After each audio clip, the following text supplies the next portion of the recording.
remember this, you have to remember it, you know, the African Emancipation Day Reparations March.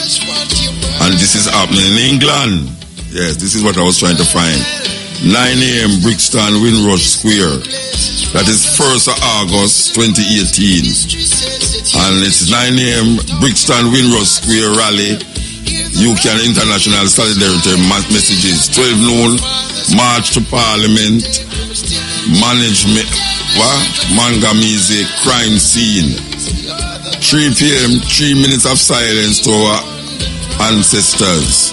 3:15 debate at Parliament Square. 3:45 delivery of We Charge Genocide, Ecocide petition. And 6 p.m. rally entertainment at Brixton Windrush Square. 9 p.m. finish. This is happening in England on the 1st of August. As it relates to emancipation, that is really what I was trying to find out. I'm glad I find it before the program. Before I come out for the program, the Reparation March in England on the 1st of August. This is the cutting edge. You know, say, a whole heap of things are going on in Kingston. Kingston is a light up place from Sunday to Sunday, you know. First time young go places Saturday night and Friday night. No, every night. Kingston full of entertainment, music, all that of thing, restaurant and all them something there.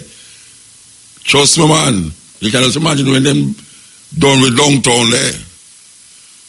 We want to tell you that the 1st of August is known as Emancipation Day. And the 6th of August is known as Independence Day. Though, me I beg you, stop saying emancipant. It sounds fool. That is where bastardize up the emancipation argument about emancipant. What the hell is it's like me hear some Rasta talk about Rasmus. The 23rd of July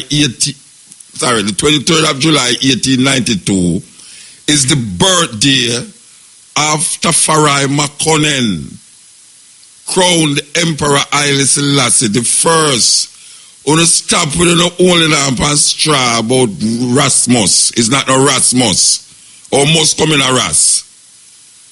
Call it what it is. Don't add nothing and subtract nothing. It is the birthday of Emperor Haile Selassie the first. It's not no Rasmus. On the back with no Rasmus argument. I like Christmas Rasmus. What the hell is Rasmus? When you say Rasmus, what it relates to? These are some little configuration of people who don't want to Lego certain things.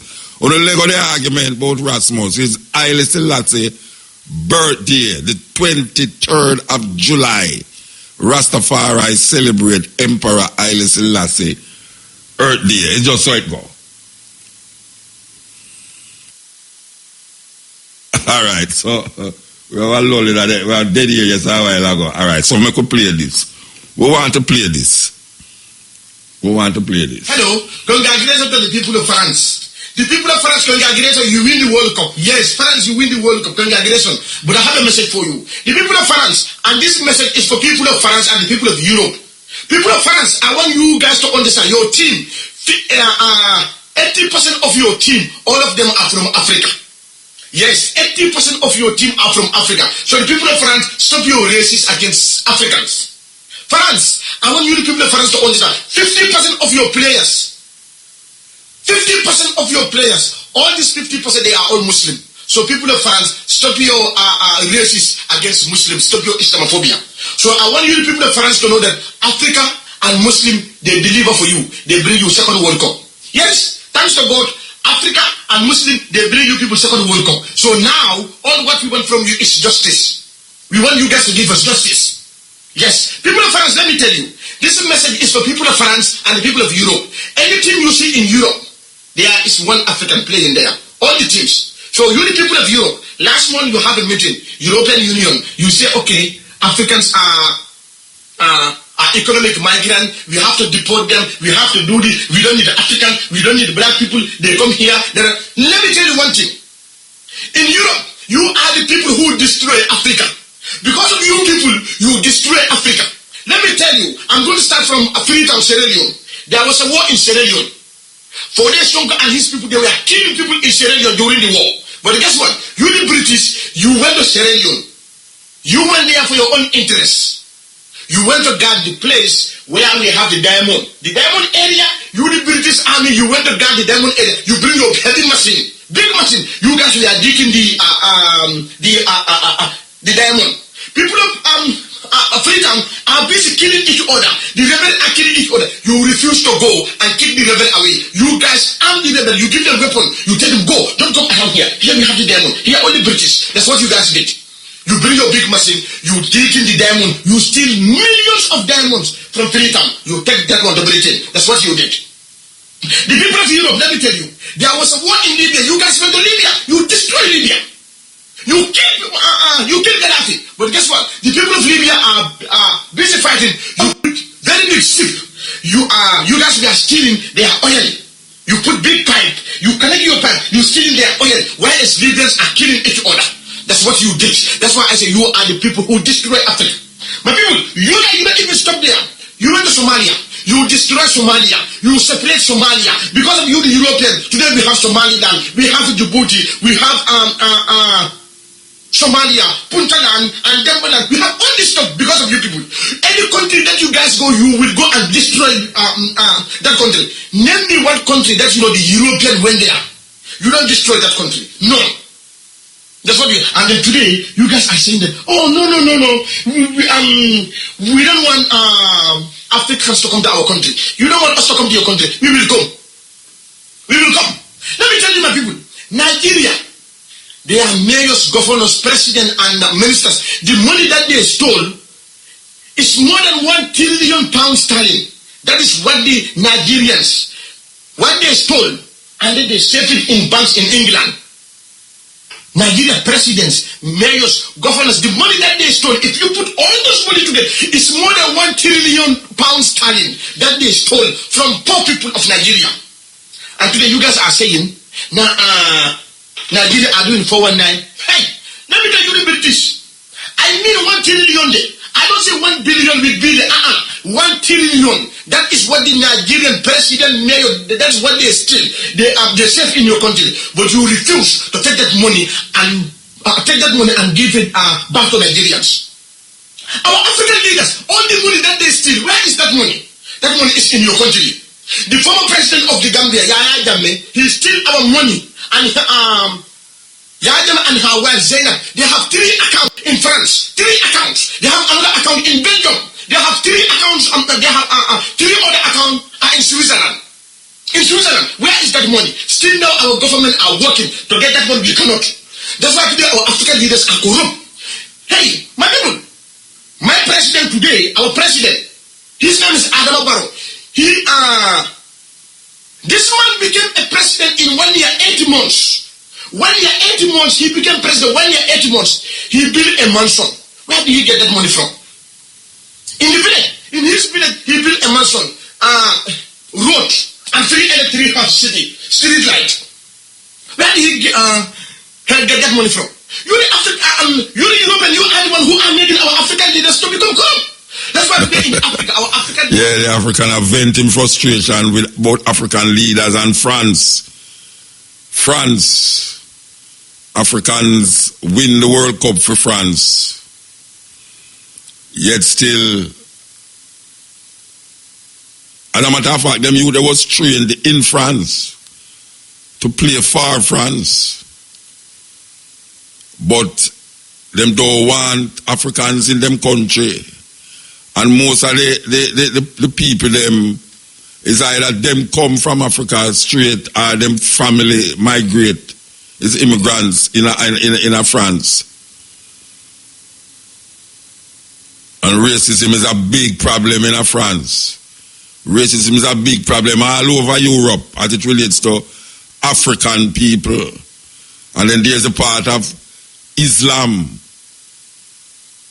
A whole heap of them players there is Muslims, but Muslims seem to be a no-no in these places. Yet still it's these people These people remind me very much of Rasta in Jamaica. It reminds me very much of Rasta in Jamaica. As Rasta put Jamaica upon the map. For years, Rasta put Jamaica upon the map. And we have been despised. We have been the muck of the earth. But we rise. We rise. And when I stop rise, like oil on top of water, we rise. When I sink, and when I'm not turn back, we turn back. And we're going to carry some of our children with us. Because that was the scary part of it earlier in the early times when them never want them children to come smoke herbs and knot up them head and start talk about Africa and Haile Selassie. Now we see a whole heap of them pick me a say it. Whether them pick me mean it or not, but them a say it. And we still writing them on the wall. The writing is on the wall. Them can't stop it. All over Europe, you see them picking them and run up and down and talk about Rastafari with red, gold and green and Haile Selassie picture. You don't believe me? Go to one of them festivals in Europe. Go into Italy. Go into a festival in Italy and look. And what is the predominant cultural expression in these festivals? These reggae festivals. Imagine, Europe have a whole heap of reggae festival. A little island like Jamaica is celebrated every year in Europe. To the point where you have hardly any artists in Jamaica during the time between June and September. Because Jamaica is being celebrated in these places where hundreds of thousands of people gather like a convention to give glory and honor to the music that the Rastafari brethren and sisters push out there. We give thanks for that. So we're not turn back for turn back or bend or go lean or go bend up. We're not that. You see it because the stone that the builder refused is now the building itself, and the building can't broke down again. Can't broke down again. Before, so we put story upon top of story upon top of story.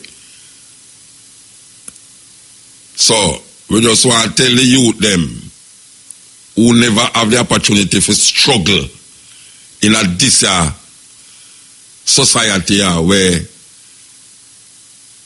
never like or want to see Rastafari rise. And these youth now who come and I get cushion and sponge for fall pan. Not stone, not rock stone. I'm going to get cushion and sponge for fall pan. Must understand what is it them standing in.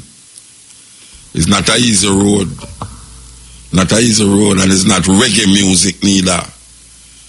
Because one's now a go towards the music, like the music is the salvation and the music is Rasta. And one better recognize, say, Rastafari is much more than reggae music. Much, much more. Much more than reggae music. And you have to dig deep, deep in a Marcus Garvey. You have to dig deep in a Ethiopia. You have to dig deep in a Egypt. Deep in a Ghana, Nigeria, all of them places. You have to dig deep and draw out from those experiences of our ancestor legacy and see what you can do to sanctify it and justify your presence right now as a Rasta. You have to justify it in one way or another. And we have to be brave to let go a lot of those little things that crawl behind me, like Rasmus. All this stupid foolishness about Rasmus.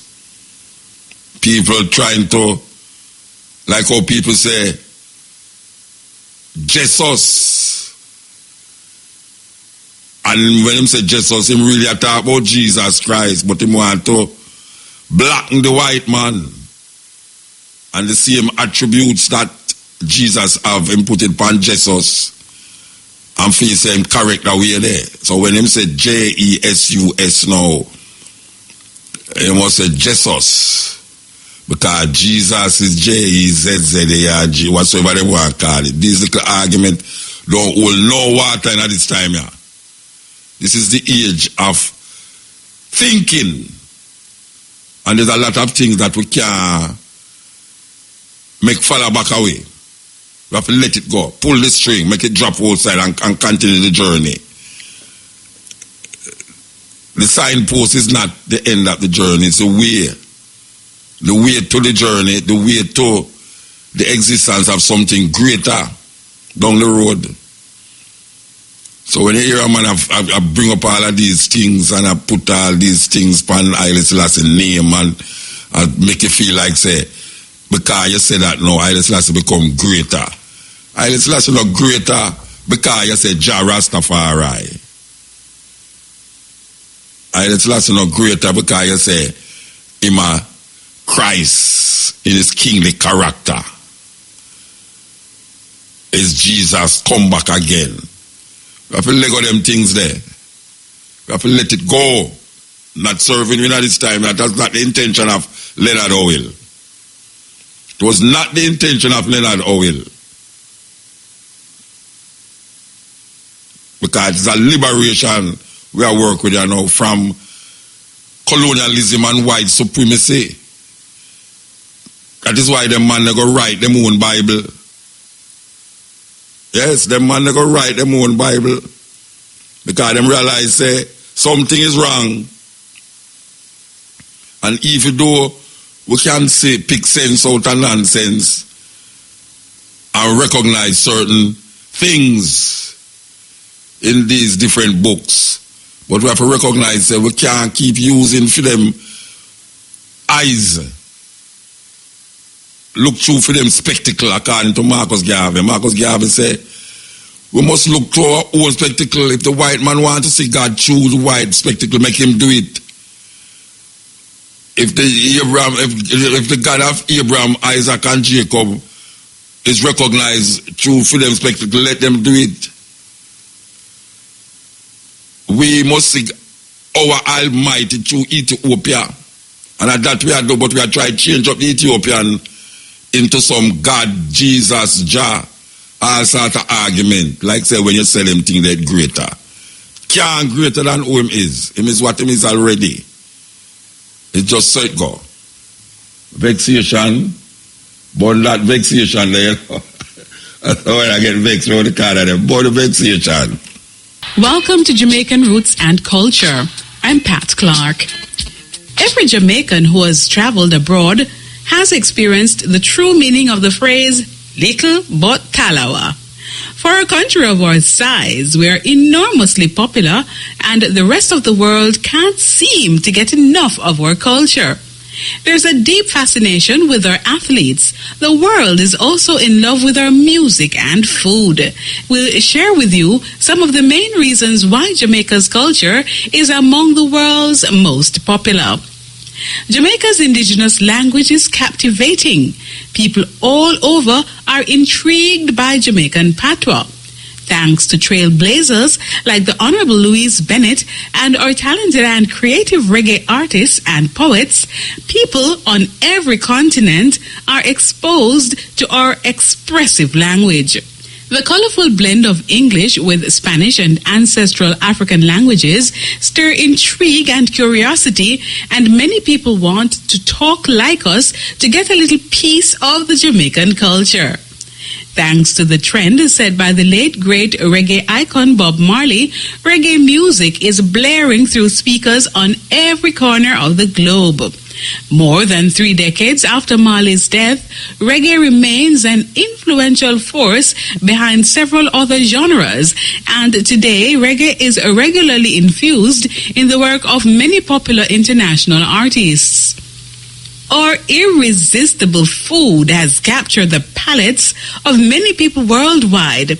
Whether it's the world-famous Blue Mountain coffee or spicy jerk chicken, our food is well known internationally. It's no secret that Jamaican coffee is one of the best tasting in the world. And with Jamaican food being increasingly featured in travel and destination media outlets, even ordinary Jamaican foods like the patty are gaining increasing popularity overseas. Jamaica has always been a force to reckon with in the athletic world, but in the last decade, the world has taken notice of our dominance on the track. With the phenomenal success of the Jamaican track team, including the legendary Usain Bolt, many people have become attracted to our culture and want to go beyond rocking to reggae music in the stadium stands to getting to know more about the country and its people. We've been inventing dances for decades. Ever since the first Jamaicans set foot in a dance hall, Jamaican dance videos are popping up all over the internet, and people all over the world are eagerly imitating our moves. Not only do we have a dance move for everything, but the passion with which we express ourselves is something that people far and wide find hard to resist. And now, to end Jamaican roots and culture, here's our famous quotation from the Black diaspora. A people without knowledge of their past history and culture are like a tree without roots. The words of Marcus Mosiah Garvey. For Jamaican Roots and Culture, I'm Pat Clark. Yes, today I video. May I tell you, it come like it come like a dear program. All right, serious thing now. I want you to listen to this. Listen to this keenly. Listen. Said we'd come back to hip-hop. Look, Jay-Z, Dr. Dre, NWA. Wow, what are they doing now? Arrested, having an awards, or spending money, girlfriends, Puff Daddy's having a new party. That's what we're reading about. That's what is... But what is being denied here? What are we not hearing about? Well, this is what we're not hearing about. And Dr. Dre is under contract to Jimmy Iovine, who is owned by Lucien Gringe. The guys who, Snoop Dogg is worth about $110 million. That's his net worth. But he was under contract to David Geffen, who's worth about $4 billion. When you follow the money, you realize hip-hop is a white man's industry. The people who say, I like that record, I want this song, I don't want that song. That's a white guy who's making that decision. I like the song with the obscenity, I don't like the song with the politics. So we're going to have this one on the CD and not that one. You understand? Or you want to continue to work for us? So that's the story of hip-hop, according to Patricia Rose. It is the corporate sale of racism. So, for example, Edgar Bronfman, who is the CEO under whom Liar Cohen works, who deals with Jay-Z, Edgar Bronfman is worth between $2.5 billion to $4 billion, depending on the year. So these are white people who control this industry, and we don't know much about any of them. Okay? They're marketing racist images of black people, especially black males, and they're the ones who are profiting the most from it. Mutabaruka, Cutting edge, may I tell you. You're a practical Rasta woman, you're a practical Rasta woman, you say. Carry it to her because she don't know when she reach it to go up the song. So you know what you do. Hey, big tune, Sister Carol. I tell you, we love it. I tell you, say, no, that tune there, sweet, but I was saying wicked, you know, because I work with the wicked thing, you know. You know, we'll come forward to that tune there. Believe you me, Portrait style too, you know. Portrait style too. Sister Carol, I love that tune there, you know. Yeah, I love that tune there. They on the line, eh? All right. So we're going to do an interview and come forward to that tune. I can line it up back properly. And the most practical Rasta reason about herbs I ever hear somebody say for that tune. Most practical. I have never heard somebody say that. Well, yes, Sister Carol just said for the record, as it relates to herbs. You understand? Okay. Poetry Festival. Jamaica Poetry Festival is here again. Sunday, August 12th. You know, so this has been a yearly thing now. Yaso Safari is at it again. Senior Com Entertainment Association, JCDC present Jamaica Poetry Festival. Free creative writing workshops, 10 a.m. to 2 p.m. Sunday, August 12th. Louis Bennett Garden Theatre at 36 Hope Road, Kingston 10. Showtime, 7 p.m. And we have a portion of people who will know as poets and some of them who we don't know as poet, but obviously everybody write poetry. We have on the line here, so Iel, blessed. Iel Mutabaruka, give thanks, blessed by FM. So, Poetry Festival, come forward again, Jamaica Poetry Festival. Yes, Muta. How much year now? How much years? The 8th annual staging. Eh? This is the 8th annual staging. Okay. So 8 years we are celebrate this year, you know what I mean? All right. Yeah, and as usual, it's at the Louis Bennett Garden Theatre, so it's Sunday, August 12th. Okay. All right, I see you have some name on it. I make a figure out. Because I know that sometimes you put some ones on it and them write poetry, but them though is not known as poets. Right. All right, like Lenny Little White. Well, that's an interesting that. And you put it on the post as a you know, so Lenny Little White writes some very nice poem. That may I say, so we don't know about that poet, but we know say, from you put him on the post as it's something about him will intrigue you.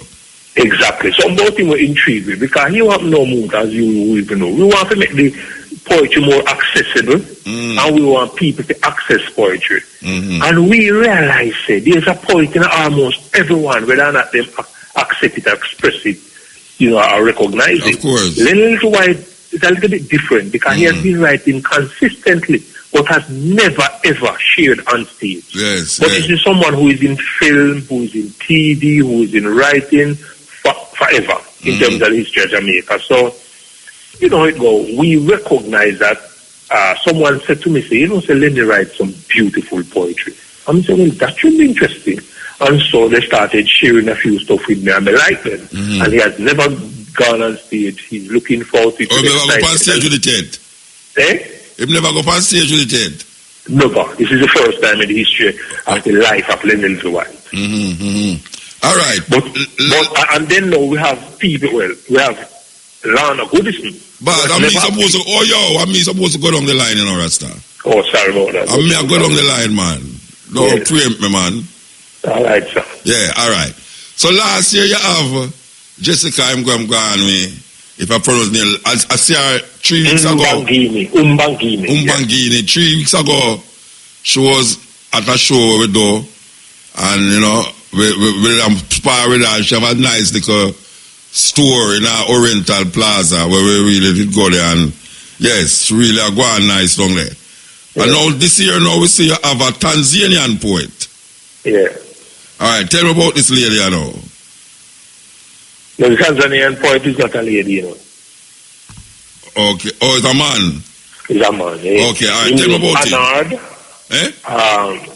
Sichin Zimbabwe. Nobody eat up your tongue, man. Nobody eat your tongue, Reg. Just Anad. Yeah, but that's why I never want to eat my tongue neither. Alright, tell me about him. Yeah, so he's a Tanzanian poet with an interesting history, but he's currently in Jamaica. Oh, I'm in Jamaica? Yeah. And so we presented him at the Poetry in Motion, and he was exceptional. Oh, I never did it with him. I never did with him perform. Maybe he didn't cross part. He performed early. I think he came after. And it was impressive. I mean, you know, so... So him live here now? No, he's studying. Oh, I'm studying here? Of a university?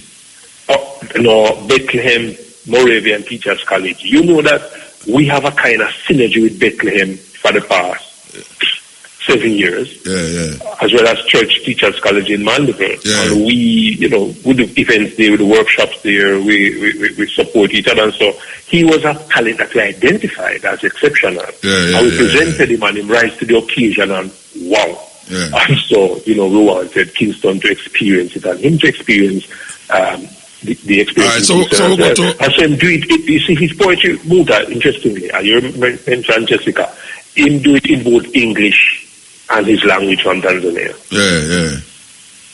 And we want to infuse the different linguistic groups, especially continental African languages, into the mix, language of power. And there's a kind of rebellious nature why Jessica don't use English for project or thing, because I find a whole heap of Zulu female poets in a southern Africa. Them don't, no matter what is the forum, them don't speak English when them project them artistic work, Well, you say you best, as we would know, you best express yourself in your heart language. Our own language, Language is expression of the heart and the soul, and especially poetry. The role of poetry playing language, and that's why even for these events, we know that is empowerment and liberation and Bible are deal with, and self-expression creatively, because you see, even the position of Jamaica in right now, if the people then can't express them feelings and emotions and insecurities, them joys, them sorrows, them success, them failures effectively,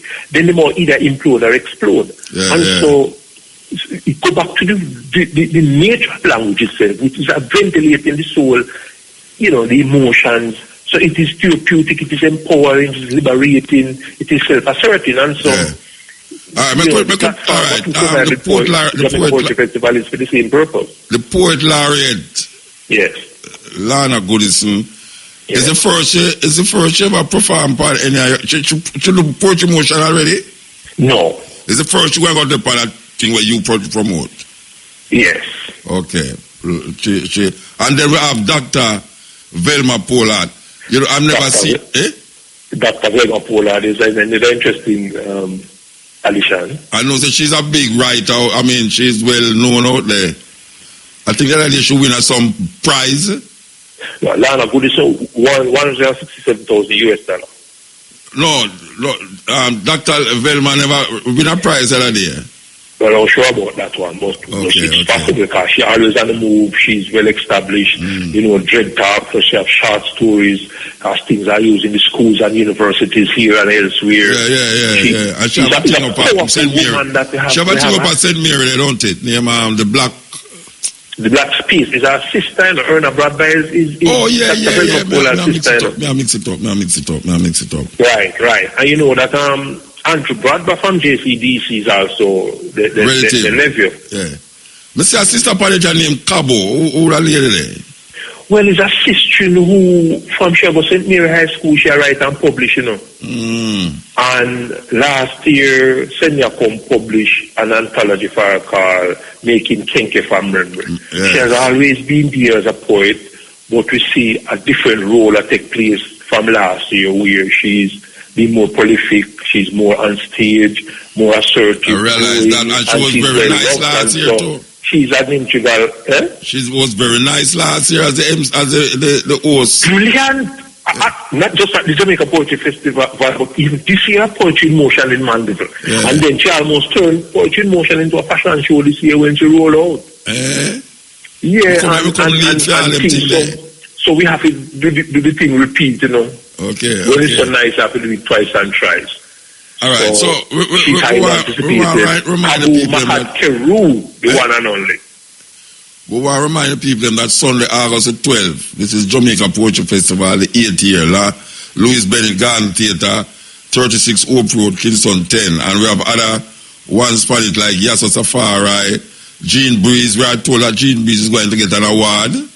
Yes, the Lifetime Achievement Award, the 3rd annual. Yes. And for this year, we're making it super special, courtesy of the National Library of Jamaica and the Poet Laureate Program of Jamaica. They have come on board and they are supporting, a kind of exceptionally nice Lifetime Achievement Award for Gene Breeze. They are also supportive in other ways as a sponsor, and we're networking with them, so we are happy, and we are presenting the Poet Laureate again. There's a nice synergy with the National Library of Jamaica.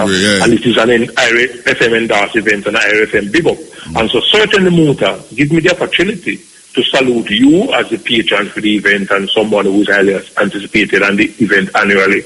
We're looking forward to that presentation and to your energy in the mix, especially a platform with Lana, Velma, Lenny White, Kabu, Shante Grant from Canada, Anad from Tanzania. We have Ras Jaja Spali, Duftan Shepherd, Asante Amen as a special guest, and Wise Words, as well as Antonio Valier. And certainly I'll be there. So it's a great vibe at Mama Miss Louise Bennett Garden Theatre, Sunday, August 12th. And we have creative writing workshops in the morning from 10 until 2, and then 7 p.m. the Feast of Poetry, the poetry show. 7 o'clock, showtime 7. 7 p.m. sharp, you know how we do it, Muta. And for the creative writing workshop, it's free, family friendly, and it's from 10 a.m. in the morning to 2 p.m. And then the Feast of Poetry, showcasing all the people we just mentioned a while ago, 7 p.m. sharp. Yeah. All right, well, we look forward to it. Same here, Muta, we give thanks and bless up IRFM, bless up the Cutting Edge. Yeah, man. And the entire poetry community. We see poetry grow internationally, locally and internationally. We are keep nurturing it. I tell you, South Africa there, I don't know if they ever get a chance to go at some of them poetry reading in South Africa there, but me I tell you, man, in South Africa, I tour South Africa for 3 weeks and do quite a few of them. Yeah, and we do Haifa in Zimbabwe. And you didn't do the poetry Africa? We know kind of how it goes. We know say Nigeria again too. Oh, hey, no, this is no exaggeration, no. Me do a poetry. Wally Soyinke 88th birthday, them invite me down there, man. And the year of it, man, me know of it. 100 poets. Yeah. On the show. You know of it, man. 100 poets, no music, 100 poets. Yeah. Like a thing. So here the no Muta. We know so Jamaica have that kind of audience and thing. We would love to see the poetry, and it's happening because it was a poetry in motion this year. We never have a seat. Well, some people have to be standing room only. Yeah. So we either want to grow the poetry, nurture the poetry. And we think as you know, as that happens, we're going to have a better society, a better community. Because if you notice, Muda, let share something with you. You know, say a police person tell me this year, say, yes, so you don't have to worry about poetry in motion. People don't talk loud at them event. The people are buckling and drop out of one hand. Yeah. One never raise their voice yet. And so there's a positive energy in the people, full joy, as you say, 100 poems. I tell you, I exaggerate that each poet come to one poem. Yeah. And you know, with the Calabash Literary Festival and this poem festival at Portland there, it kind of synergized the whole idea of poetry standing by itself. Poetry standing by itself, yes. Poetry growing and moving, and as we nurture it, it are drying and pulling more people. There is a little white, Lana Goodis, Dr. Velma Pola, these people new to our platform, so, and the kind of response to that. Let me show you something more. I do some work at Harriet University in Scotland over a period of time. Now, a professor, Jeff Palmer from Harriet University, contacted me this week and said, yes, Safari, they love the Jamaica Poetry Festival. We want to sponsor 25 youth who would have liked to be there but maybe couldn't afford it. And so we see people out the blue, unsolicited, just come out and say, this is something. And the same thing happened to Poetry in Motion. We had sponsorship from Canada. This time around, we get contact from London, Tobago. People want to support. Even locally, we see people coming out of the woodworks, want to support, enjoy the thing, come back every year, keep telling new people about it. So we're happy about that. Yeah, man. So, Bridget, give thanks, yeah? Give thanks, Muta, Rastafari. Isis, yes. Poetry Festival, Jamaica Poetry Festival, Sunday, August the 12th. And we have to remind you, we have a poem we have to remind you. We have to remind you about the 19th, right here at IRFM, the annual Marcus Garvey tribute, you know. Yes, Marcus Garvey tribute, and it has gathered momentum over the years that people actually flying for it now. Yes, I know people who flying for really take part in that momentous occasion right here on the grounds of IRFM. So all the people them who know them coming in, come in because it's going to be massive. It's going to be massive. You know, it's always massive, but there's a certain thing about this year, given that the momentum of African manifestation, African perspective, it seems as if like it a gather momentum.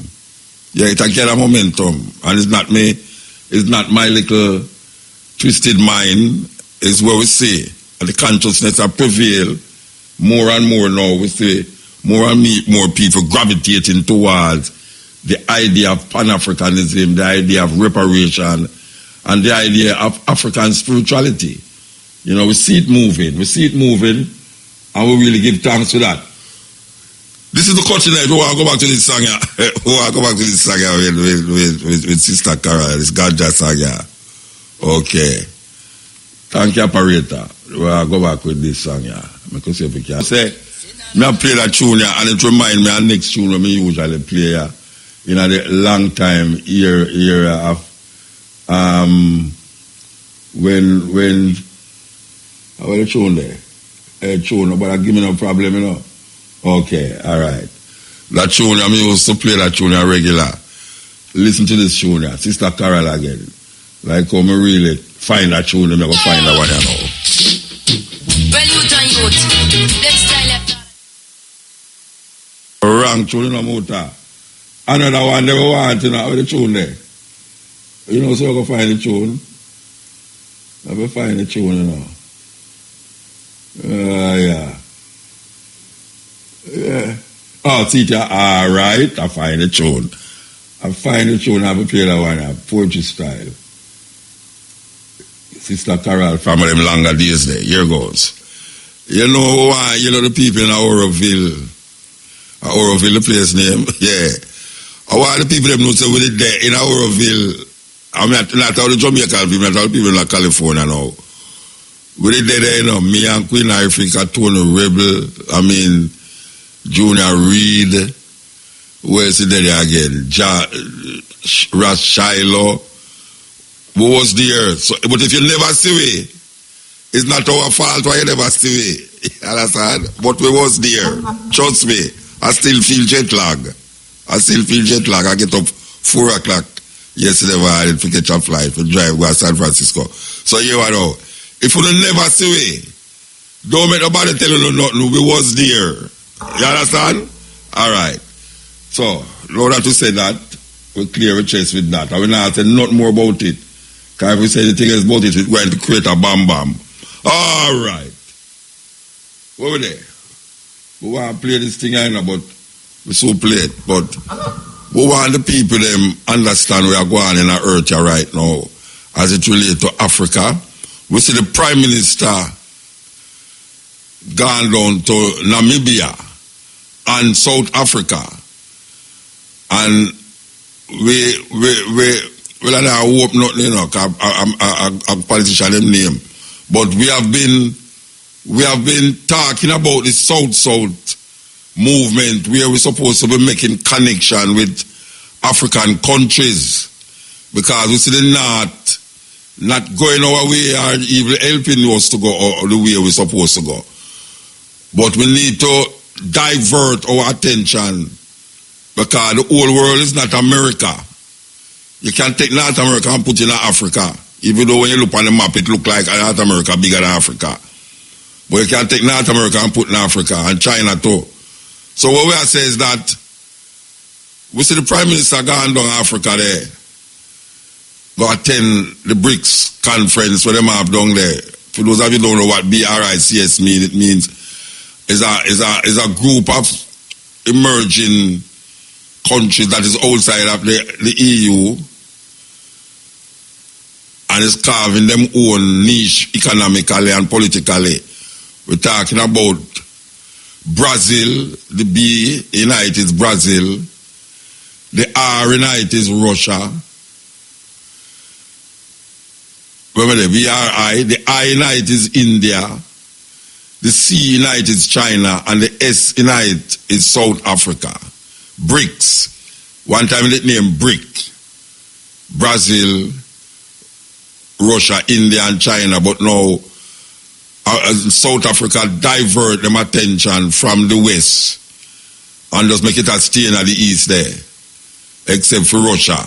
So we have now a group of nations trying to go it alone. We're not going it alone, but go it without the America and Europe influence, to the point where we said Europe influence now, because they don't really accept Russia as European, the nations of Europe, even though it's still European them, but in terms of economical strength and power. And we say, Britain come out of the EU. I tell you, what they talk about, hey, we must stop talking about African disunited, you know. Make it sound, I like what we say, Africans kill Africans, you know, but if you look on what is going on in the world now, you find, say, the other nation, them kill one another more, you know.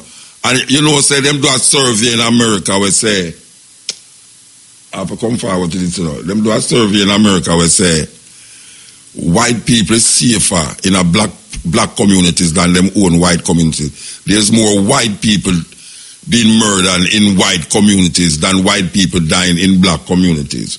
It's a serious thing. This is the Cutting Edge. The time is 12 o'clock. Yes, Robbie. Okay, so we want to play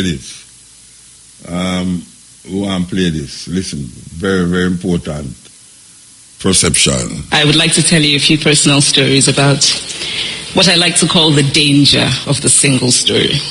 I thought about this when I left Nigeria to go to university in the United States. I was 19. My American roommate was shocked by me. She asked where I had learned to speak English so well and was confused when I said that Nigeria happened to have English as its official language. She asked if she could listen to what she called my tribal music and was consequently very disappointed when I produced my tape of Mariah Carey. So after I had spent some years in the US as an African, I began to understand my roommate's response to me. If I had not grown up in Nigeria, and if all I knew about Africa were from popular images, I too would think that Africa was a place of beautiful landscapes, beautiful animals, and incomprehensible people fighting senseless wars, dying of poverty and AIDS, unable to speak for themselves, and waiting to be saved by a kind white foreigner. So that is how to create a single story. Show a people as one thing, as only one thing, over and over again, and that is what they become. I recently spoke at a university where a student told me that it was such a shame that Nigerian men were physical abusers like the father character in my novel. I told him that I had just read a novel called American Psycho, and that it was such a shame that young Americans were serial murderers. It would never have occurred to me to think that just because I had read a novel in which a character was a serial killer, that he was somehow representative of all Americans. And now this is not because I'm a better person than that student, but because of America's cultural and economic power, I had many stories of America. I had read Thailand, Updike, and Steinbeck, and Gateskill. I did not have a single story of America. I've always felt that it is impossible to engage properly with a place or a person without engaging with all of the stories of that place and that person. The consequence of the single story is this: it robs people of dignity. It makes our recognition of our equal humanity difficult. It emphasizes how we are different rather than how we are similar. Stories matter. Many stories matter. Stories have been used to dispossess and to malign, but stories can also be used to empower and to humanize. Stories can break the dignity of a people, but stories can also repair that broken dignity. Yes, the dangers of a single story. Very interesting analysis to draw. When people tell her about Nigerian men is abusive, she said, well, I just watch a movie named American Psycho.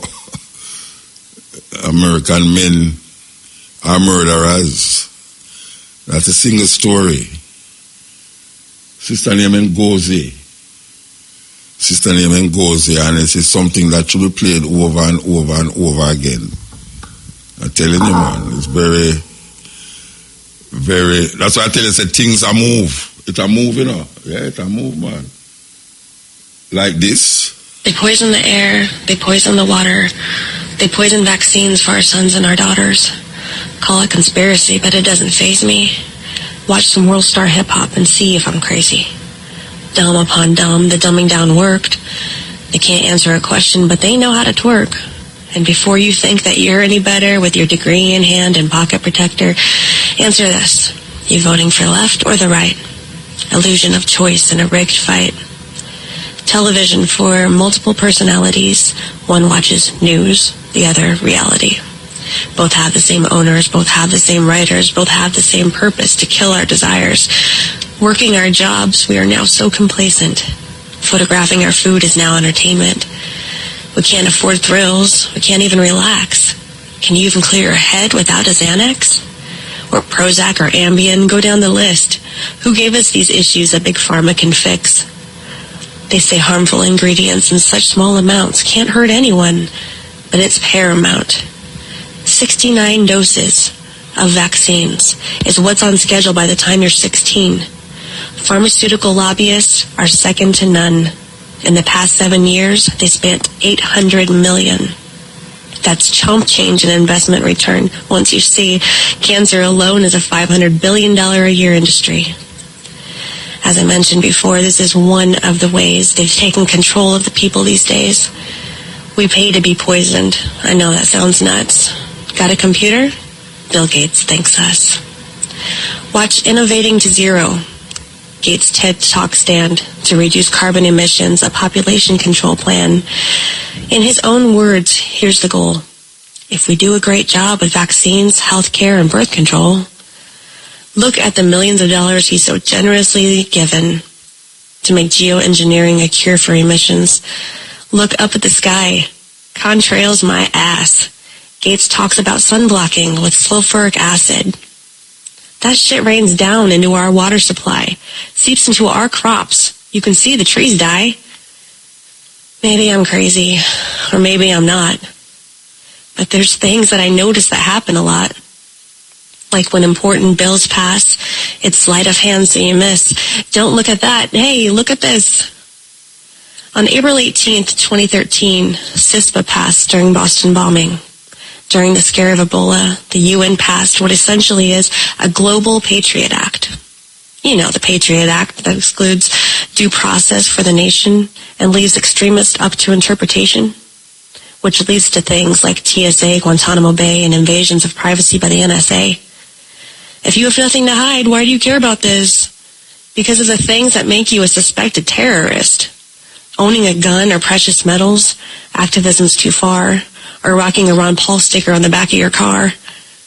The Read the Bill Act is proposed legislation that requires Congress to read bills proposed for our nation. Are you kidding me? It's not common sense to, get all offended by the word I just used.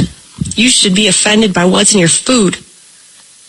Reading the labels of food that we eat requires a linguist to get a science degree. I can't pronounce most of the words on the list, let alone know what the hell that it is. They don't want to label what's GMO, but have no problem labeling a race, religion, or homo. May I tell you, South Africa, Leta Mbolo, I should say. We want to play this to the people, because, when we talk, it come like people always tell us we are talking about the past and all them something there. Well, slavery is not of the past. Slavery is not of the past. And because we don't see no chain and we don't see nobody for action black, well, we don't see them, but people actually are being sold an action blacks in this modern time. But because we don't see no chain, we think that slavery don't exist. We continue to tell the people them say slave is in effect. And you hear the youth come sing say the slave mill are grind slow but it grinding still. And that is a reality. Them say 7,000 slaves in Jamaica. And when we say slave, people conjure up people with chain and chain on them foot and but not so it go now in this time. Modern day slavery is a different kind of slavery, but it's the same persecution and the same pressure the people them who get entwined in it. So we want to play this. Human trafficking is one of the fastest growing criminal industries, representing over $30 billion in illegal trade per year. At any given time, the United Nations estimates more than 2.4 million people hailing from 136 different countries are being trafficked around the world. Many end up in the sex trade. Some end up in forced labor, essentially modern slavery. The idea that so long after the Emancipation Proclamation, we should still be tolerating this strikes me as completely unacceptable. Although it is undeniably a global phenomenon, the U.S., as one of the world's human trafficking importers, bears a special responsibility to combat this practice. Our obligation now is to find it where it exists and finally extinguish it. The U.S. and the international community have adopted various treaties and laws to prevent trafficking. But will it be enough? Modern-day slavery, next on Great Decisions.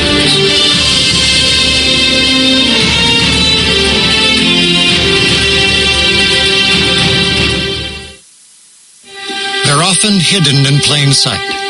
Human beings have been trafficked for use as forced labor, prostitutes, or even for the removal of their organs. When we say human trafficking, we're talking about a problem of forced labor that's plaguing tens of millions of people, and it's a more serious problem in terms of absolute numbers than any other time in human history. You would be amazed how often you have seen it. But that's the reality, is that until you start looking for it, it just looks like somebody who's at work in a factory or in a mine or on a farm. Or how would you know if you don't know what to look for? It's just somebody at work. The United States considers the term human trafficking to be an umbrella term that stands for all of the activities involved in reducing someone to or holding them in a condition of compelled service. As President Obama says, really what we're talking about is modern slavery. With more than 20 million victims of human trafficking around the world. Think about that, more than 20 million. We've got a lot more to do. It's a result of enormous income inequalities.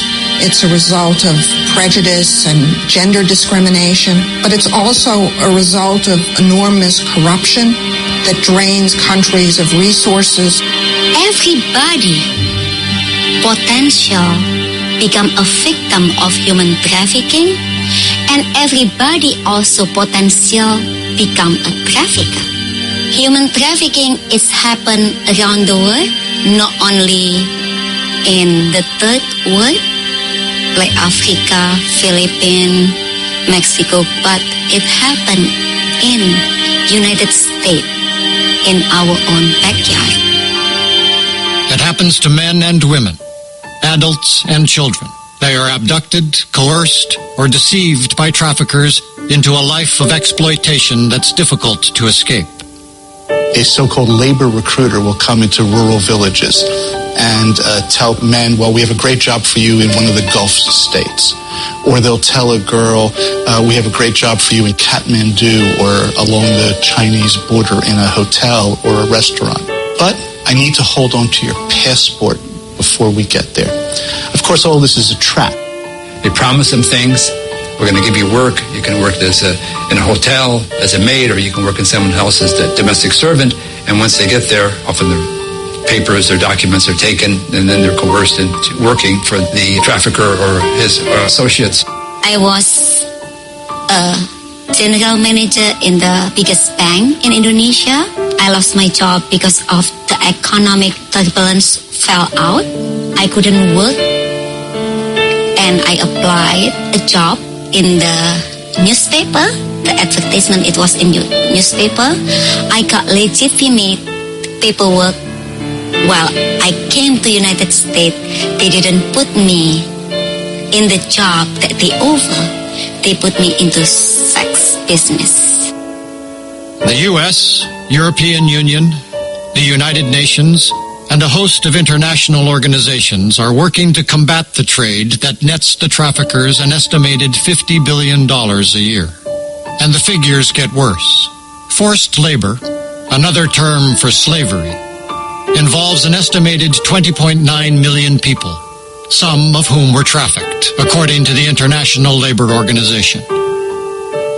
That notion of 21 million people, I mean, that's bigger than the populations of London, New York, and Mexico City combined. Their numbers showed a 2/3, 1/3 split. 2/3 involved in labor trafficking, forced labor, 1/3 involved in being coerced into the commercial sex trade.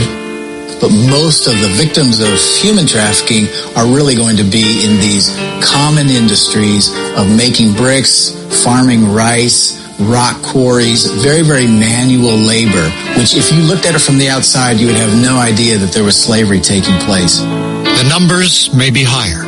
The nature of trafficking makes gathering information difficult. Part of what makes trafficking such a complicated issue is that to really measure the scale of something that happens in a subterranean fashion that is all about the underworld, all about things happening behind closed doors, I think it's extraordinarily difficult to conceive of, how many people are trafficked. It's also the definitional issue. If a child is 12 years old and he's making rugs, is he forced labor?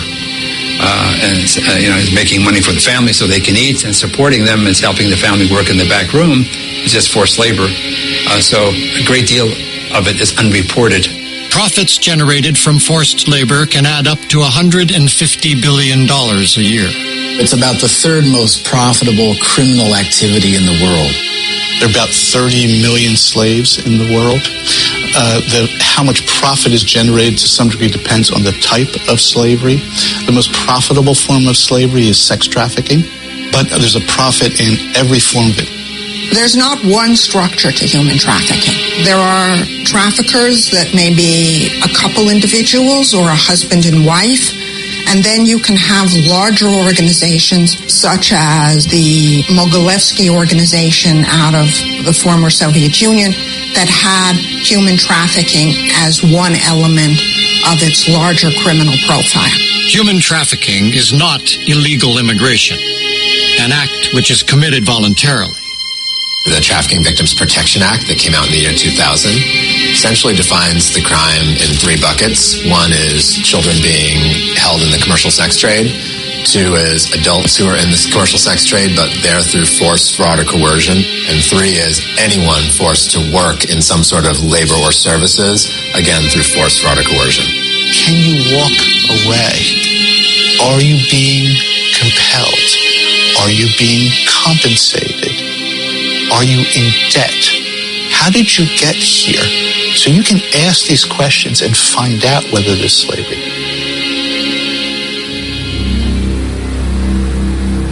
Broadly speaking, human beings are trafficked from poor regions to wealthier ones. But it's not uncommon for victims to remain in the area where they were once free. Trafficking doesn't have to go across borders. It can be within this country. It doesn't have to be any great movement. Usually it could be within the same town, the same province, the same state. We've been having to explain to everyone that human trafficking is a euphemism, that we should look past those words and look back at the original intent, which is that nobody should be subjected to slavery.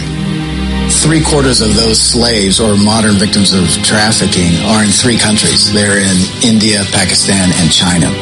And in fact, in one country, India, there are 15 million people held as victims of human trafficking.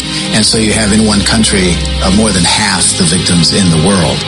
Though much of the trafficking trade occurs in Asia, the U.S. is not immune. I know that a lot of Americans will think, oh my goodness, this is so far away from me. It's really, not in my bailiwick.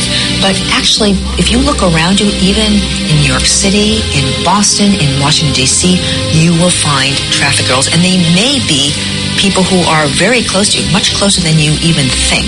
We have an estimate that there's 100,000 children in prostitution in the United States, which is a giant number of children being commercially sexually exploited. It is a national problem. Right now, there are almost 300,000 children. I'm not talking about adult women. 300,000 children that are being trafficked right here within our borders. Japan is a gigantic market. Korea is a gigantic market. Parts of Southeast Asia, Thailand, Cambodia are also huge markets. And I think I wouldn't underestimate places like the United States. The UN suggests more than a quarter of trafficking victims are children, girls and boys, unable to defend themselves against lives as factory workers, prostitutes, child soldiers, or domestic servants. A very large proportion of the victims of human trafficking are children. The perpetrators are going to actually focus intentionally on those who are most vulnerable. Who can I most easily coerce into my rock quarry, into my brick factory? Who can I control with violence most easily without them fighting back? Every 3 children trafficked, 2 are girls, and most of them are involved in sexual exploitation. It varies by region. Some places, like in the Middle East, a lot of forced labor. Africa, similarly, children involved in forced labor or sexual exploitation. And in Europe, largely sexual exploitation. It's more of teenagers, but they're sometimes younger than teenagers. But they work in brickwork. In Africa, they work in getting fish, in cocoa plantations, and others. And sometimes children in Africa have been trafficked into being child soldiers for conflicts. Very young teenage girls have been trafficked partly because their families are desperate. They don't have any way of sustaining themselves. And girls are, in any case, often considered kind of marginal members of the family, the most disposable members of the family. The International Labor Organization, the ILO, estimates that perpetrators can earn $4,000 a year from a person in forced labor. Trafficking for sexual exploitation accounts for a larger share, 58% of the trade, and is focused in Europe, North America, and Central Asia. There was a ring of high-end trafficked women from the Soviet Union operating in Los Angeles. In that case, the business generated about $7 million a year. And in the business of Hispanic brothels, in which women are trafficked from Latin America to serve migrant labor, the profits for a trafficker may be $1 million a year. So it very much depends on the market that's being served. On the criminal side, 2/3 of those working in human trafficking rings are men. But it's a popular crime for women, too. 30% of human trafficking convictions are women, more than double the average rate of women's convictions for any other crime. Women have an additional advantage, and that is that they seem to have a strong capacity to win the trust of those who are vulnerable. That a woman can win the trust of a young woman to lure her away from her village to come to a city, and then she's trafficked in the commercial sex trade. Some of them even may have been trafficked victims earlier in their careers, but made the horrible choice of becoming the girlfriend of one of the traffickers to survive. At some point, though, she becomes the criminal herself. So it's a bit like the Stockholm Syndrome, where you begin to identify with the person who's captured you. You begin to see this as your aspiration to be a good trafficker. Regardless of where trafficking occurs, violence and intimidation are a common theme. The most marginalized people are the victims of human trafficking, and they are trying to better themselves in their lives. And that desire is then grabbed onto by a trafficker to move them out of their family and their community, sometimes out of their country, to a place where they can be exploited with violence. It was horrible because they didn't feed you. They put you into the darkness. No food, alcohol, and drug on the table.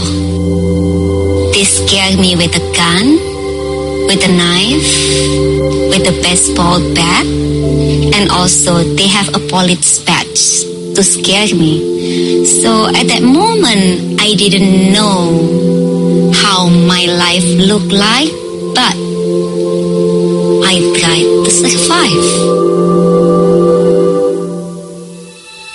The problem of human trafficking has taken hold in the international community's collective conscience, and steps are being taken to combat it. There are a lot of challenges we face all over the world, from education to climate change, a lot of issues that I care about. This issue of modern slavery is one, though, that I think goes to the heart of our moral obligation. Historically, there was, in fact, by the global community, a great decision to end slavery as a matter of law. And what we have to decide now is whether to turn that decision about law and policy into a permanent reality. The UN and its partner, the ILO, have developed legal frameworks agreed to by most of the international community to combat the trade. The United Nations, beginning of the 2000s, adopted a convention on transnational crime. And along with this convention were protocols on human smuggling and trafficking. And most of the countries in the world are now signatories. And this is simply to have standards that invoke criminal penalties for those who engage in trafficking, to ensure that there's inspection of workplaces, and to ensure that workers know what their rights are. We, as the Bureau of International Labor Affairs, are the lead U.S. government representative at the International Labor Organization. And just this past June, at the International Labor Conference, we worked very hard to negotiate a new binding protocol. It will help advance efforts to combat forced labor, human trafficking, and some of the worst forms of child labor by explicitly calling for countries to adopt and implement tools that will help prevent, protect, and compensate the victims of this basic human rights violation. Because of these treaties, governments agree to provide legal protections for victims. However, challenges still remain. Policing forced labor is difficult, and prosecution for traffickers is low. In many parts of the world, the law enforcement that's supposed to be enforcing the law are complicit in the human trafficking because of endemic corruption. The only reason that human trafficking can flourish in the world today like it does is because of impunity. That is to say, a lack of simple law enforcement. People who are the victims often are reluctant to come forward because they could misbelieve that they're going to be put in jail, incarcerated, or deported. Often they come across borders without the necessary papers, and they're unaware of their human rights. Even when I go to police officer, they didn't believe me. I went to Consul General to ask help. They didn't help me. I seek help in the community. They didn't believe me. Until one day I met someone that connected me to FBI, and I got help, and my life getting better now.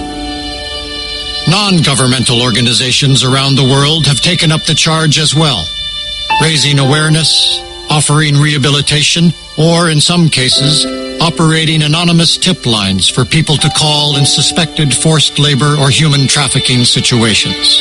There's the beginning of a coalition of civil society organizations stretching across many countries that is coming together to fight slavery. There's mounting evidence about what's effective, because if we're going to end slavery, we actually have to know how to end it.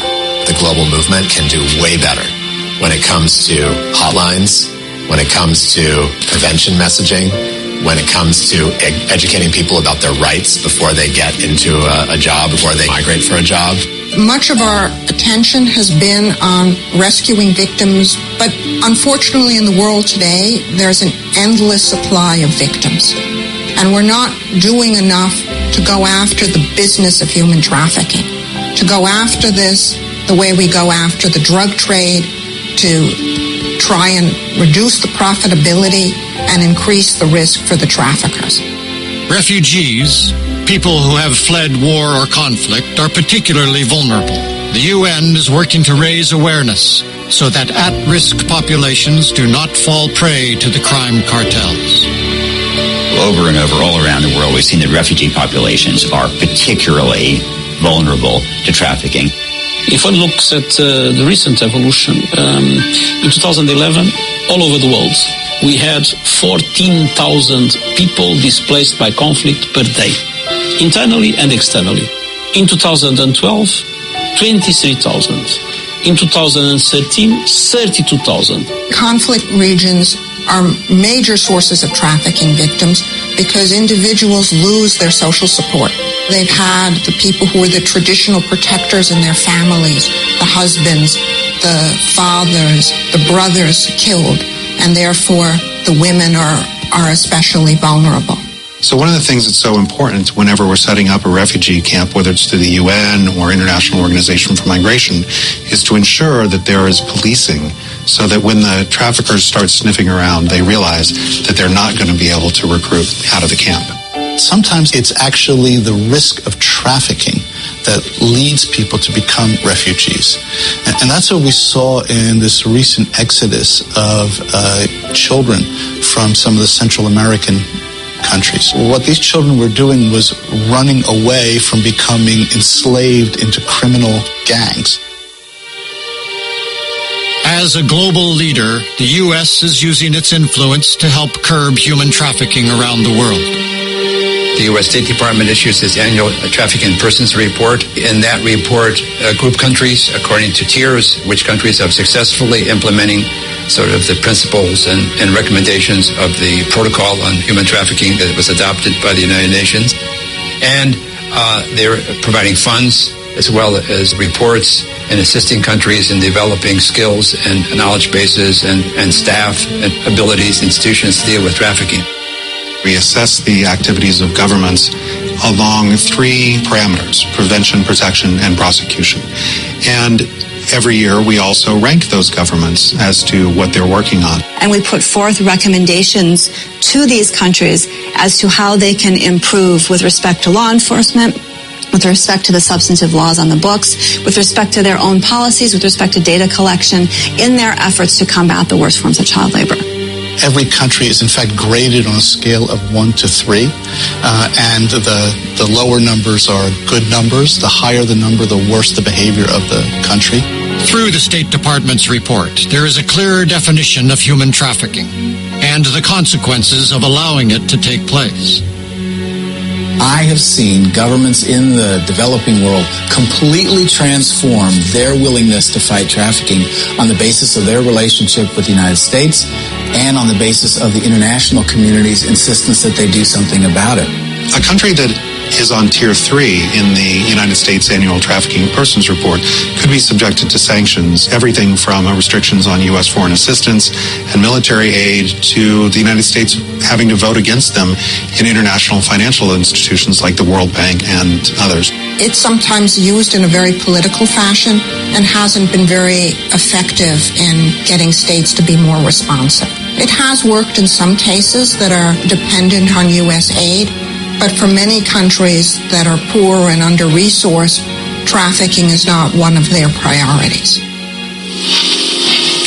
The U.S. must also take actions within its own borders to stop traffickers and support the victims. We operate the National Human Trafficking Resource Center for the United States, which is the 24-hour national hotline on human trafficking for America. We were able to propose, and then the legislature passed our legislation that greatly strengthens how we treat traffickers and how we help the victims of it, and making it a very, very serious crime in Arizona. One of the things that's interesting about the American anti-trafficking law is that we are required to give restitution to the victims. And so the court has to do an analysis in every one of these cases as to what's the value of their services, whether or not it was legal for them to be doing that thing or not. The business community, which can indirectly fund forced labor in other countries, can help the situation too. If you're a company that's engaged in production, you can hire expertise to help monitor your supply chain and make sure that your products are not being produced by slave labor in the country where your factories are located. Stopping traffickers is important, but helping victims to start a new life can't be ignored. You actually started out in a place of desperate poverty, and you will go right back to a place of vulnerability if there aren't appropriate aftercare services. There's still a ways to go in the U.S. Resources for victim services, for shelters and victim care, not where they need to be. When you find a trafficking victim, the federal standard is they should be treated like a victim.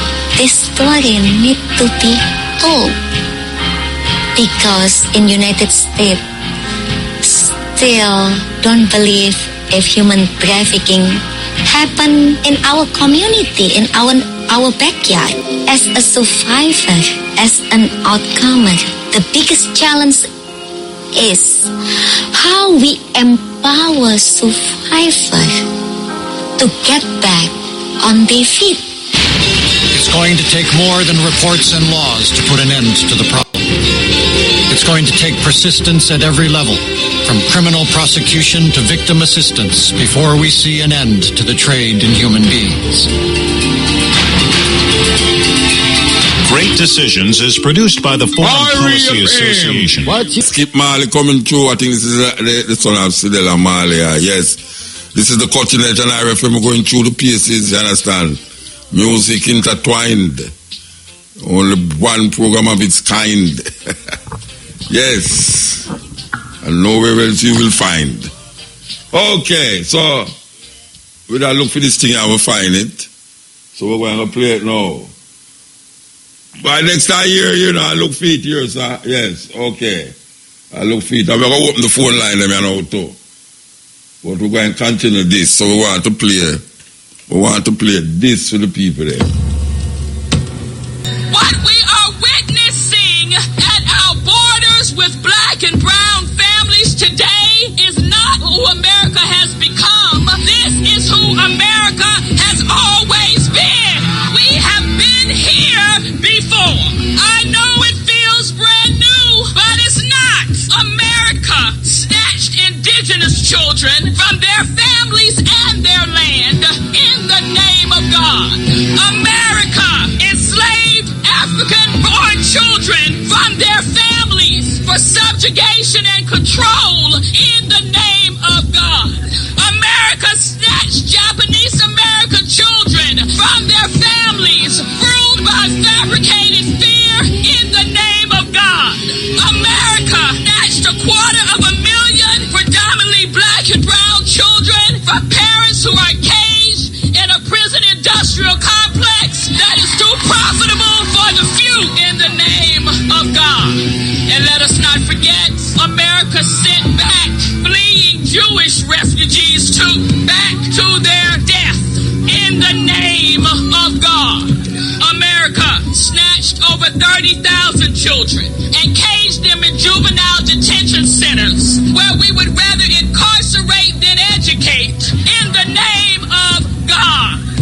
America has been here before, and here we are again, declaring ourselves to be one nation under God, and yet daring to curse that which God has blessed. Who is this God whose name we declare as we legislate evil in God's name? We must always remember that this is not as much about safe immigration policy as it is about separatist ideology. When our leaders use scripture to legislate hate, they do not speak on behalf of God. The misappropriation of Romans 13 was not strong enough to uphold slavery, and it is not strong enough to uphold this current evil. There is a higher law than that made by man, and that law is love, my friends. People of faith must lead with love.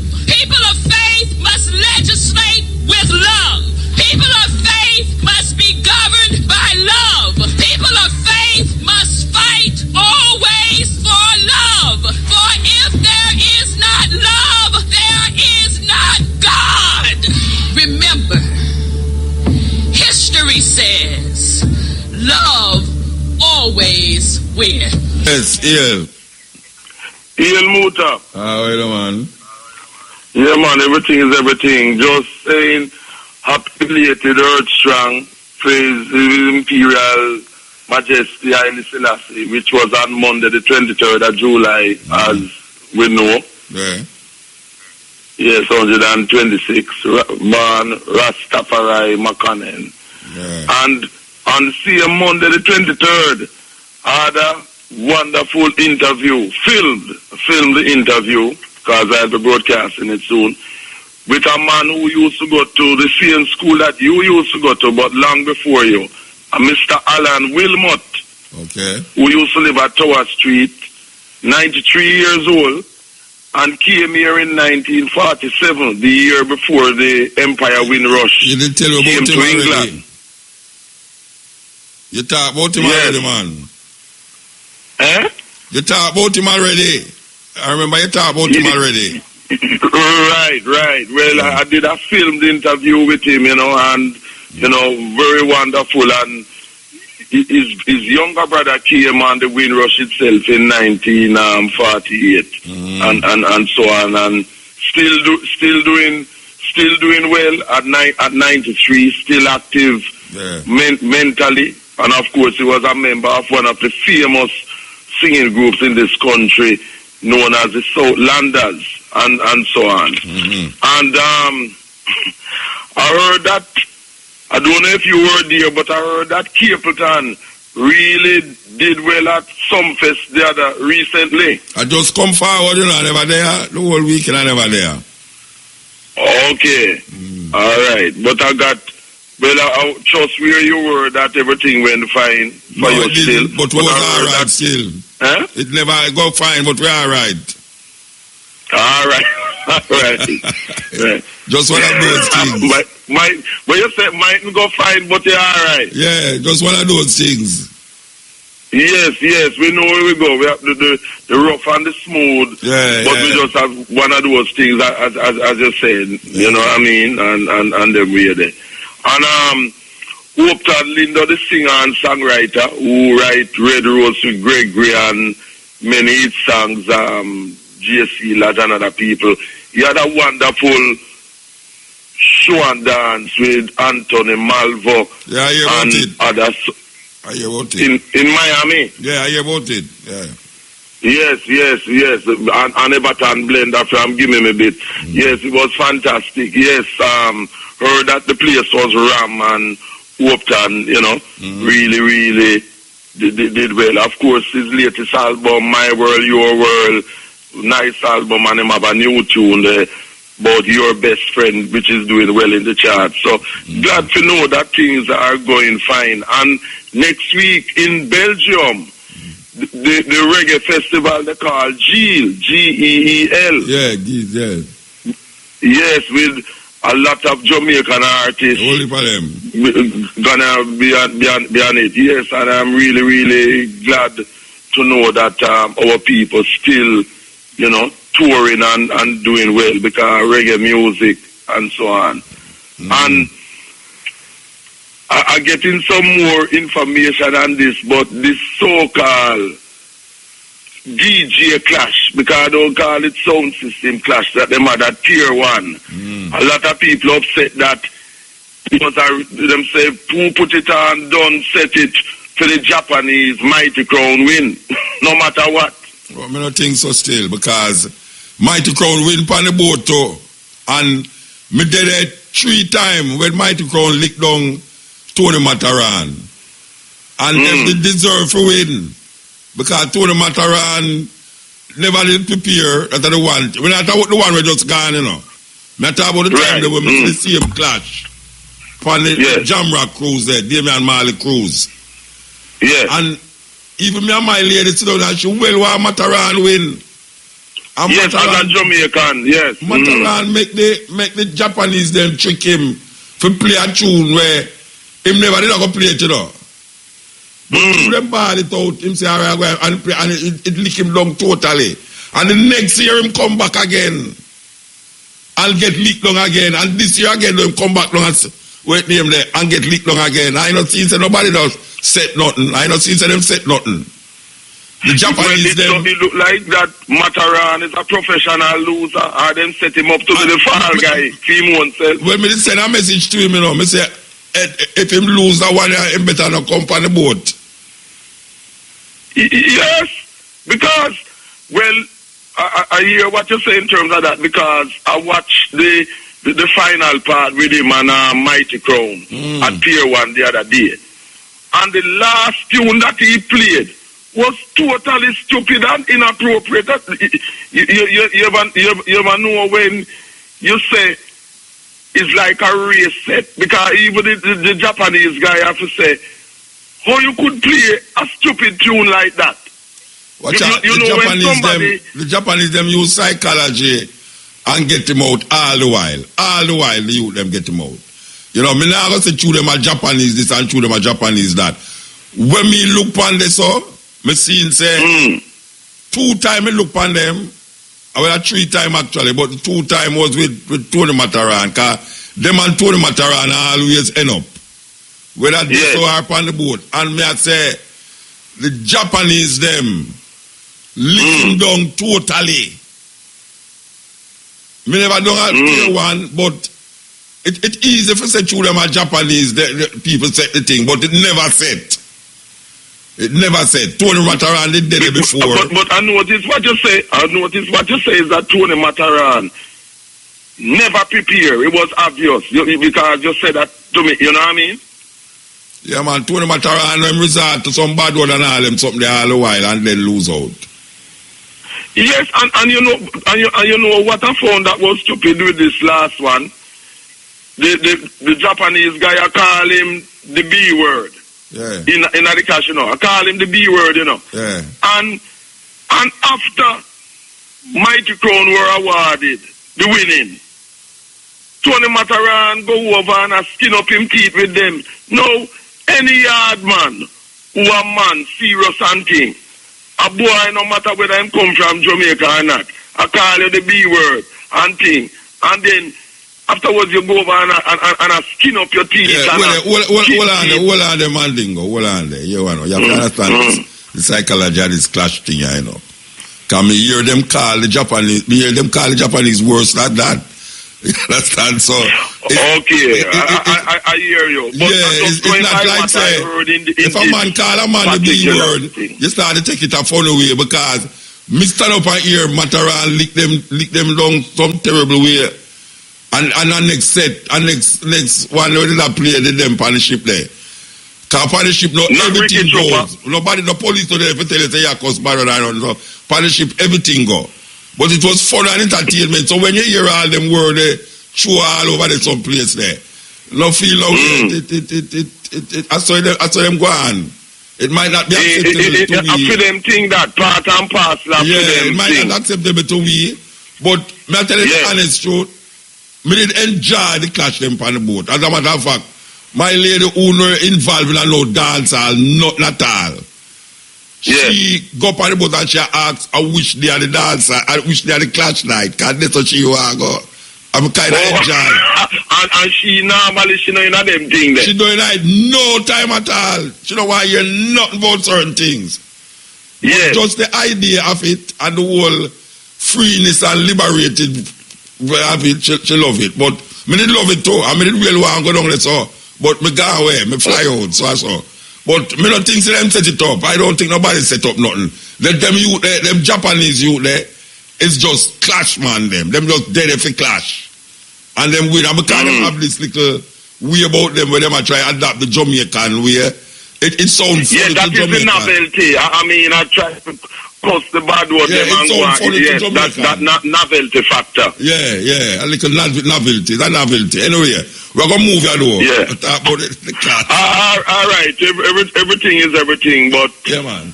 We have to just keep it on. Some person supposed to call me from up in England. I don't get them a call about this march. We're going to take place. You hear about it? No. Remember flyers here with it too. Remember flyers here. A big march will take place. Anyway, we have to move. Yeah, this is the cutting edge on RFM. You know, that they are still going to watch. Them a rebroadcast, the Jenin, the same man they will come with, we tell Vegas, tell him say, usher him out. Anyway, them a play back the same thing without I never wait for you to watch the part where Vegas there, but the man was talking about women not wearing earring in the church, in the house of God. And then him start to refer a part of the Bible about this woman named Jezebel. And Jezebel, them say the woman them are dressed like Jezebel. And it is unacceptable. In the Bible, certain things is unacceptable in the church. God now go accept things. But I really want to ask them, man, how them know say God accept coat and tie in a church? How them know say who is deciding that coat and tie is the appropriate way to go to church? Because look, you know, you can't go into the mosque with shoes. I don't know if people know that, but when you go into the temple, the mosque, where the Muslim them worship, you have to take off your shoes at the door. Who is deciding that God accepts shoes in a church? Because obviously the Muslim don't believe that.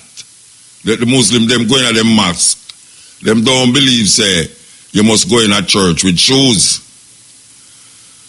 But Jennings in the church with him shoes. I want to know how him know say it is acceptable to go into the church with shoes on. Who is deciding these things? What is acceptable to the Lord? I can talk about culturally, you shouldn't do certain things culturally. But for God tell me no, say the Lord don't accept it.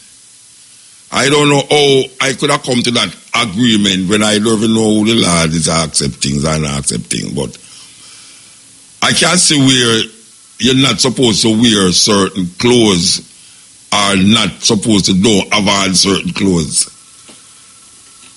If you deal with a cultural expression.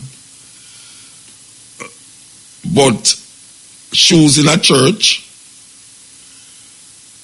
can Dr. Jennings tell me, I'm not Dr. Jennings, Reverend, or whatsoever I miss, Pastor Jennings tell me, say, why I'm wearing shoes going to the church? If the Lord, I can make a big argument over not wearing shoes in church. I can make a big argument because I can quote part of scripture where Moses go up to the mountain and before him approach the Lord say, Moses, take off thy shoes because the place where you stand it is holy ground. I'm going to take it off.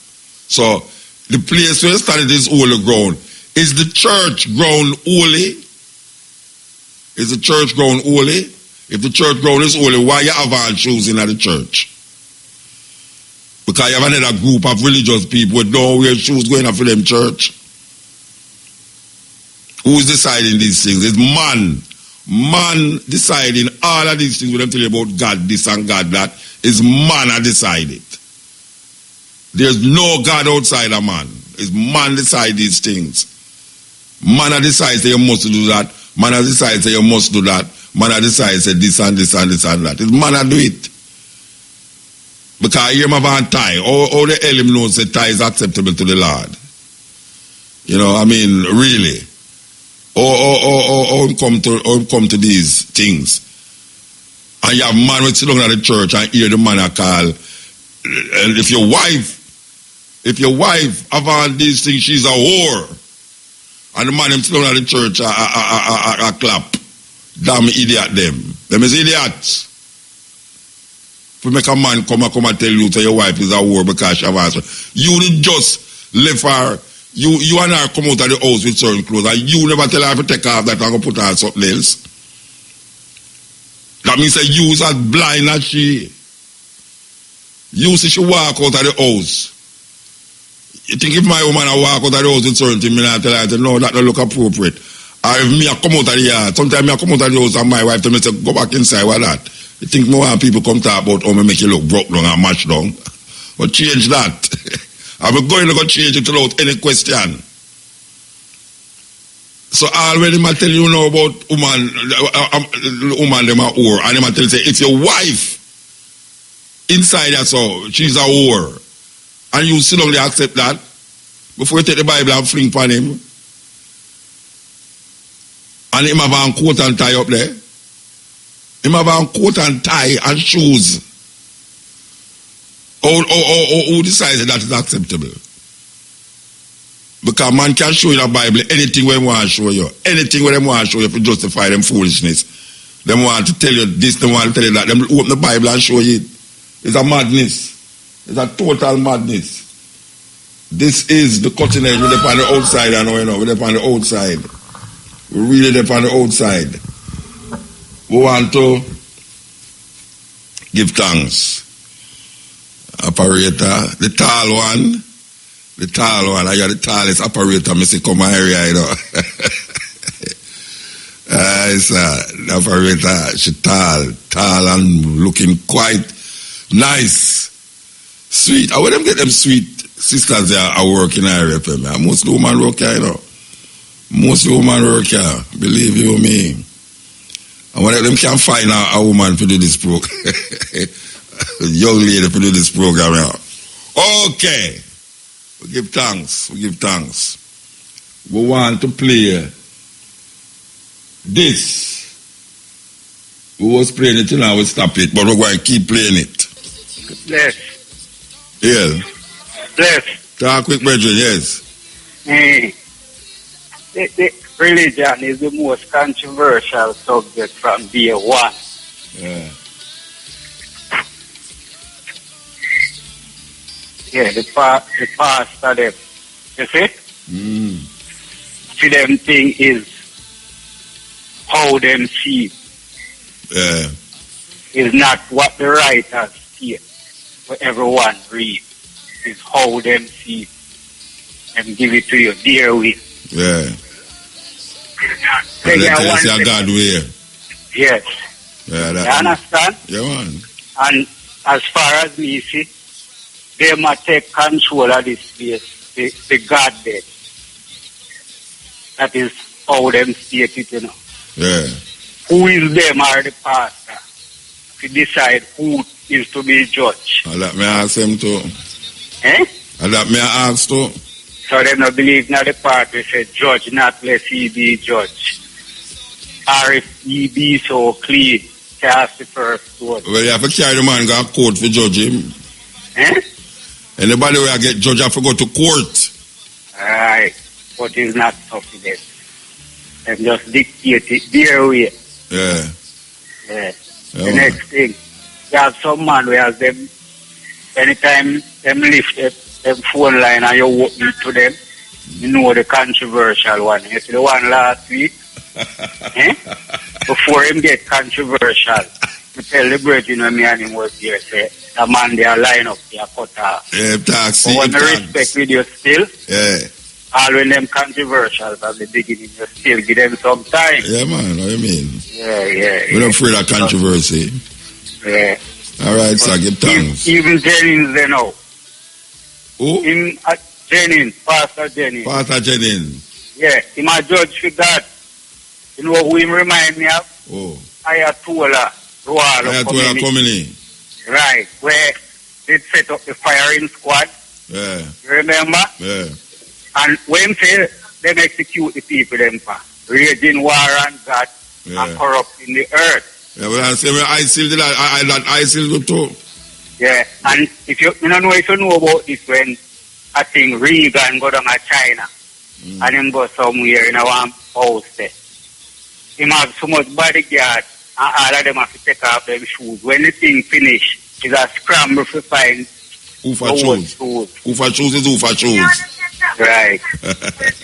Anyway. Let me not go at some maths, man, and me tell you the Now go and listen, you can credit that I like to mandingo. Alright, so it's that all the while. Yeah. We go at some maths already in our China Rasta. You say you look outside, but I try to figure out how the people them find about their shoes, you know. They want that shoes outside. Because you could have deal them now going there with them shoes because them feel say the mosque is a holy ground.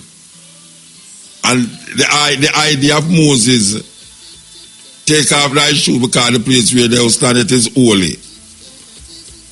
I really, that question that I like ask Pastor Jenny and I'm follower them. How him know say it acceptable for wear church. Maybe him is more, maybe worse than the prostitute them. When they are road. If him take him, if him walk, I don't know. I not put no judgment or nothing, but just consider say it's human beings make these laws and human beings say these things in the name of God and tell you about God said this and God said that. God don't say nothing. God don't say nothing. If you want to deal with God, look in the earth, nature. look how life operate. Nah, tell you nothing more than you have to just listen to the wind. Listen to the wind. You know, when people never stand up on the ground, just feel the grass underneath them foot and look up in the sky and see the moon and all them something like, and just feel the wind blow up on them nakedness. Be that in a river somewhere. No whole heap of people never do that yet. Can't experience the fullness of life. And I come tell you about woman a prostitute and woman a whore and because she have a certain clothes. Nowadays we don't look that way there. A whole heap of whore in the church.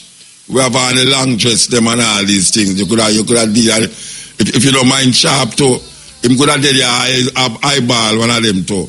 Because that a whole heap of pass and I don't know eyeball little sister them. Sister Magnesia, I want to speak to you after the service here. I'm going to talk to the little daughter around the back. Listen more, she end up on back road with him. Terrible people, them. They cannot be trusted. Shall not be trusted. Yes, ill. Ill, Mota. Aye. Blessed love. Aye. Yeah. My little 2 cents to say is like, this primary school I thought I might not be perfect. And I don't know if I grasp everything properly, but I'm open to learning. Jezebel wasn't Jezebel. She wasn't the daughter of one of them great, one of the gods of them. The gods them, she related to them. Because Baal not is one of them own a family relative man. Yeah. But because them have a beef is like, you must be enough to praise Baal. Yeah. Mm-hmm. You know, Jezebel, she named daughter of the creator or daughter of the Lord, daughter of the one of them, like God himself. And that's what they mean. And then he changed Jezebel to Baal to Bel. I don't know if you grasp it like that, like, oh, I did grasp it. But I some grasp it. Okay. Anyway, I kind of have some brain problem in a medical of it. So you don't have an issue on the radio. You understand? But I say to you, you have a sister to you and true. No, mine know you whisper there on the radio. On the radio you talk and you know me alone you talk. Yeah, man, you know. But me your voice can't look like you whisper. Oh, and she a Christian, a call to me. She a say how much me no get saved and me no whatever you. Watching the blood of the lamb. I said, yeah, she not judge me and don't impose something for me. She not pull up with suit no race and no.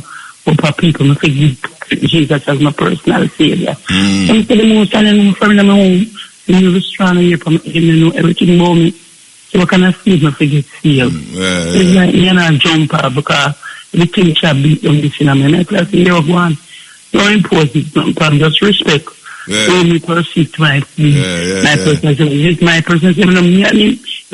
My personal me. You personal, you don't have to tell nobody. You don't have to tell nobody about it. I'm not secret. You say not supposed to be secret, but why you want to know about it is personal. Right? So I say it's a whole conglomerate, the whole of them just set up this thing for us, put up on this guilt trip, and want to drive this feeling at you. That's all it is, sister. That's the question. You're scared? You have something you're scared of? Yeah. I'm not scared of nothing. I'm still nothing to scared about.